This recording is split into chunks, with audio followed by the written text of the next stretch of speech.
If you're someone who values self-sufficiency and survival skills, you need to hear this.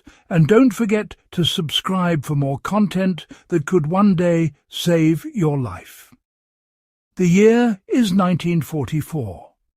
Germany's war machine is running out of oil. Refineries bombed. Oil fields lost.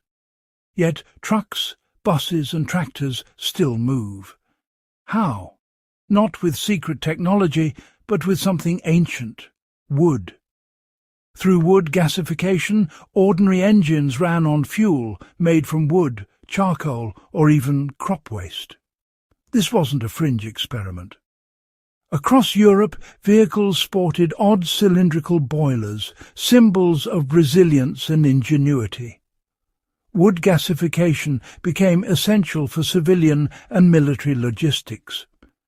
We'll explore how wood was transformed into a gas powerful enough to run engines, the mechanics, routines and dangers involved. This is more than history. It's a lesson in self-sufficiency, showing how old skills can keep society moving when modern systems fail. Imagine a world where your fuel grows on trees. For millions during WWII, this was reality. Drivers became chemists and engineers, coaxing power from logs and twigs. Mastering this technology was both a necessity and a risk. Their experience is a blueprint for resilience. When oil ran out, forests kept the wheels turning. Understanding this forgotten fuel is about survival, adaptability, and the enduring value of practical skills. The principles are simple, but the implications are vast. Let's rediscover how wood fueled an empire, and why it matters today. What is wood gas? It's not just burning wood, it's cooking it in low oxygen. Instead of flames, the wood breaks down chemically, releasing flammable gases: hydrogen, carbon monoxide, and methane. This process, called pyrolysis, turns solid wood into a gas that engines can burn. The gasifier, a tall metal cylinder, does the work. Wood goes in the top, a small fire burns at the bottom. As wood moves down, it dries, breaks down, and finally burns to provide heat for the process. The resulting gas is piped away, filtered, cooled, and fed into the engine's air intake. It replaces petrol vapour, letting the engine run, though with less power. Filters and radiators clean and cool the gas, protecting the engine. The whole system is a portable fuel factory mounted on vehicles. It's resourceful engineering, a self-contained way to make fuel on demand. This technology kept Europe moving when oil was gone. Simple, ingenious, and surprisingly effective. Wood gasification, fire, air, and a bit of chemistry. Let's break down the chemistry simply. Inside the gasifier, wood passes through 4 zones. First, the drying zone. Heat drives off moisture, turning it to steam. Dry wood is crucial. Next, the pyrolysis zone.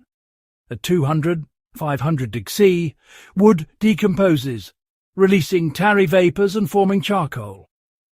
Then, the combustion zone over 1000 degrees C, a bit of air burns some charcoal and vapours, generating intense heat. This fire doesn't power the engine, it powers the process. Finally, the reduction zone. Hot gases pass through glowing charcoal, transforming CO2 and steam into flammable carbon monoxide and hydrogen. This is the magic, turning exhaust into fuel. The result?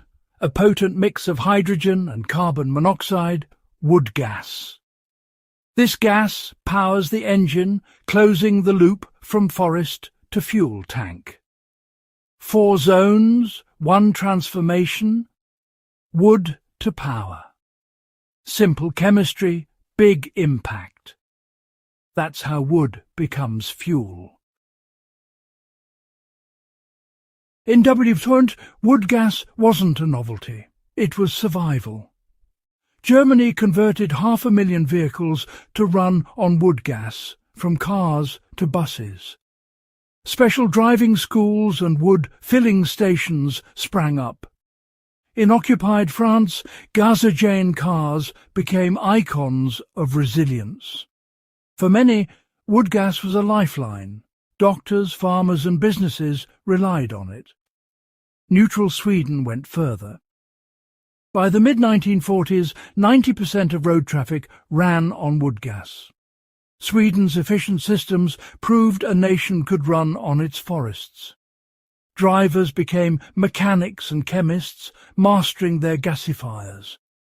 It was hard work, but millions adapted, keeping society moving.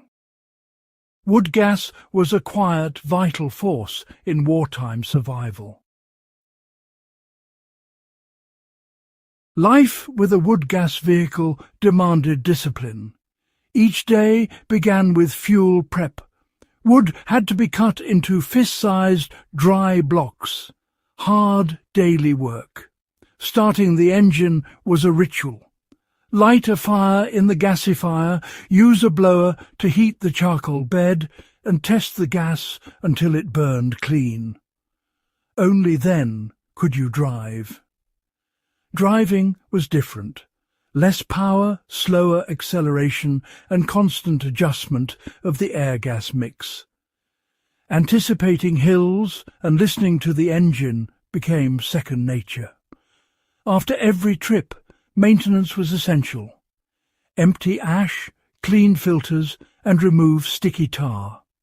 Neglect meant breakdowns, or worse. The routine was messy and time-consuming, but it was the price of mobility. Families worked together, stacking wood and maintaining vehicles. Drivers became intimately familiar with their machines. Every journey required planning and patience. The wood gas routine was a daily commitment. It was hard work, but it kept people moving. In the age of wood gas, mobility was earned, not given. This was resilience in action. Wood gas saved lives, but it was dangerous. Carbon monoxide, a key fuel, was also a silent killer. Leaks could be fatal. Burns were common. The gasifier ran scorching hot. A sudden air leak could cause a flash fire or explosion. Operators learned safety by necessity. Check for leaks, never run indoors, open hatches slowly. Training and community knowledge were vital. Respect for the fire and invisible gas was the most important lesson. Safety wasn't optional, it was survival. After the war, wood gas faded. Oil was cheap, gasifiers were dirty and laborious. But today, interest is returning. Survivalists see wood gas as a practical backup, fuel from local resources when petrol is gone. Sustainability advocates value its carbon-neutral potential. Modern builders use better materials and designs, making gasifiers cleaner and safer. Online communities share plans and tips, reviving old knowledge with new tech. Wood gas is no longer just history. It's a living, evolving skill. The forgotten fuel is finding new relevance. Before we continue, don't forget to subscribe and stay updated for more videos like this. Join a growing community fascinated by practical skills and lost knowledge. Hit the bell icon to never miss a chapter in our journey through history, innovation and self-reliance. Wood gas is more than history. It's a lesson in resilience. When complex systems fail, simple skills can keep us moving. Learning to build and run a gasifier connects us to energy's fundamentals. It's not about rejecting modern life, but adding options and self-reliance. Start small. Read, watch, learn, and always prioritize safety. Reclaiming this knowledge is an act of preservation. These skills are our heritage, the foundation of our technological world. Learning wood gasification is a step toward capability and preparedness. Join the community, learn from the past, and rediscover this forgotten fuel. In a world of uncertainty, practical knowledge is priceless. Wood gas, a skill worth reclaiming.